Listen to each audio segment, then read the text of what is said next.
What is up, everybody? It is HomiesOfLoL back again today with another video. And in today's video, I wanted to talk about, should I buy Vel'Koz? Is Vel'Koz good? What do I think of him? What is my opinion on him? And, basically, what is he good for, And first of all, this is like, I don't know, my third game playing Vel'Koz. Don't expect it to be good because it's not. I really don't know what I'm doing with him. He's pretty awkward at first. Like, I literally do not know what I'm doing, honestly. But I'm getting used to him, I guess. Don't take my build seriously either. So there's definitely a better way to build him. I was just testing out some stuff. I'll test some other builds out later. So, anyways, this game is not gonna be really focused on the game, more of what I think of Vel'Koz and if you should you buy him. I mean, that's the question. If you haven't bought him yet and you're still waiting to see, let me go ahead and turn on the sound real quick. Just turn it down all the way, yeah. So you have to make a decision if you want to buy him or not. And some people will wait and see, like, okay, I want to wait and see how he is. What other people think about him? And personally, what do I think about him? Well, here's how Vel'Koz works. I mean, I can almost compare him to Lux, and the reason why I do that is because, he does a lot of damage, and he doesn't have any mobility whatsoever.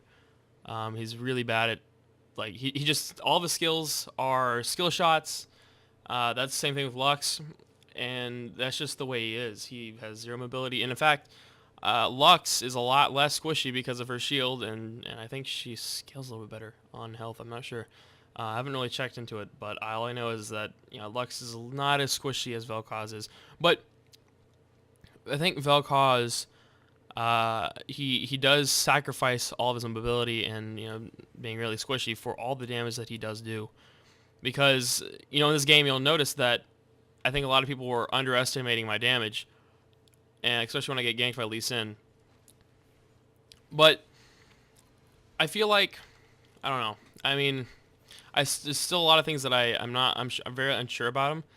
I'm not playing him a lot. It's just because I'm really new to him, and it's not always fun playing a new champion. Of course, there Shaco feeds my Swain. I don't really care. It's a Swain. Anyways, but Vel'Koz, he's squishy, does a lot of damage. Okay, that's what you need to understand. He has no mobility. So if you're used to playing champions like anything like Yasuo, let's talk about Yasuo. Okay, he was released before Vel'Koz, just like the champion right before Vel'Koz. He is a lot better in my opinion. When I mean a lot better, I mean he's way more broken just because of how much damage he can do. It's just ridiculous. In fact, I still think, okay, you can see right there, he underestimated my damage again because of my passive, and he was sitting in the creep wave. Anyways, you gotta understand that Vel'Koz and Yasuo are completely different champions for different reasons. Vel'Koz can still do a lot of damage, and so can Yasuo. Yasuo has a lot of mobility. He's really squishy, and he does a lot of damage. But it's a different. He does damage differently. With Vel'Koz, you're more sitting in the very, very back, ulting and using your skills because of your range. With Yasuo, you're up in the front lines. You make sure you have your tank going first, but you're pretty much in the middle of a team fight, trying to kill people, and you're trying to sustain off of all the life steal you have. So, in reality, I feel like Vel'Koz is, I don't know. I still don't want to play him in ranked. I don't even know how. He doesn't really seem that much competitive. Like, he doesn't seem very competitive right now. Like, I don't know. It's just my opinion because he doesn't have any mobility. He doesn't seem as good as Yasuo was in certain situations. It's really weird. It's kind of hard to explain. If you guys are understanding what I'm saying, I'm basically saying that I'm not saying you shouldn't buy him because I still think he's worth having fun because he's pretty fun. But if some of you have fun just having a high mobility champion, you're not going to see that because Yasuo, he's a fun champion. Vel'Koz is fun for a different reason. Okay. And if you guys don't know, Vel'Koz does have a lot of kiting potential. Just because he doesn't have a lot of mobility, his Q has a really good slow on it. His E can knock up, and the the closest enemy to him gets knocked back a little bit. And of course his W has a zero cast time. It's a zero cast time ability, so you can cast it while you're running away. So you can, like, I've had a few instances in a few other games where people were chasing after me. Now they just died because they kept chasing me, which, you know, it wasn't really smart of them, but I guess they really didn't care at that point. But again, I mean, I like his Q is really interesting. Of course, I'm really bad at it. I do like his W. You know, his wave clear is interesting. With his W, it gets a lot better at the later levels. Earlier, you don't really want to waste your W on a creep wave. You more want to waste it. You want to make sure you get creeps and you want to damage the enemy at the same time. I do like his combo. Like EW is nice, and then or you can even do QEW if you can do that. If you can do that, then you're golden right there. That's a lot of damage. Proccing his passive is really deadly. I think he's almost a bully in lane because of that. If you're able to get 3 abilities on him, or just 2 stacks, or make sure both, like, I don't know how both waves of damage on your W have in plus an E or Q or something like that.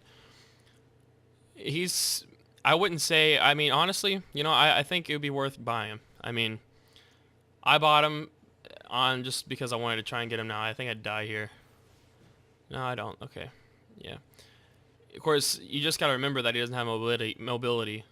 So you got to really, you got to adjust because he's awkward. He's not an easy champion by far, mainly because he's all skill shot based. So if you're new to the game, I wouldn't suggest buying him. But if you're used to playing like Lux and all that, then go ahead and check him out, because I feel like if you're really good at Lux, you won't have such a hard time at Vel'Koz, although Lux and Vel'Koz are different. But Vel'Koz and Lux, they have a lot of similarities in the fact that all skill shot based, and their ultimates aren't the same.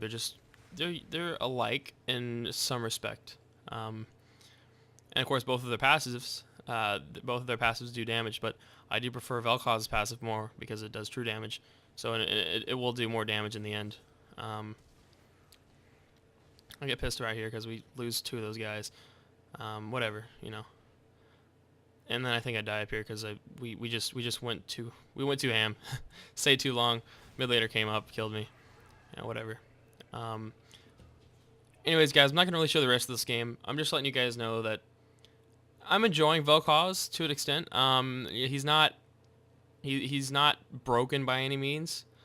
He just does a lot of damage, and if you're able to play him correctly, then he can be really devastating.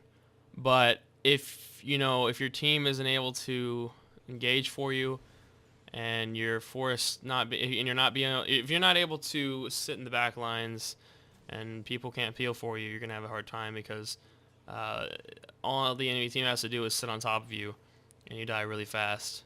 Also, a good way to play him, if you can position your ult to where you're behind a wall and you're shooting your ult into the team fight, that's like the best way to do it. Like, say you're, I don't know, sitting at like blue buff behind a wall and your team's having like any sort of fight where it involves you sitting behind a wall and the enemy team can't get to you, then you can, because your range of all your abilities, you can unleash all your damage, and it's devastating to the enemy team, which is what makes that's so far what I've realized that's the best way to use him. So anyways, guys, I'm just letting you know that he's pretty fun. I would wait for him to go down to 6,300. I wouldn't pay 7,300 or whatever the extra price is for him yet. I'm not saying he's not worth it. I'm just saying that just wait, because or maybe just wait till he goes on free rotation, because I'm pretty sure he'll be on free rotation like within the next week or 2, which is what they usually do. They put on free rotation pretty soon after he gets released. So just remember, if IP is a resource to you that you don't want to just freely spend, just wait a little while, because I definitely think it requires you to play the champion first.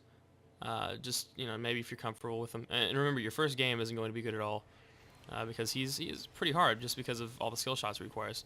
So anyways, hope you guys have a good rest of the day. I'll see you guys in the next video, and I don't know what I'm gonna upload next. I might upload another video soon, because I did want to upload another video But I also really wanted to upload this one, so I might upload another video really soon, or I might just wait till next week. I have no idea yet. Anyways, guys, you have a good rest of the day, and I'll see you guys in the next video.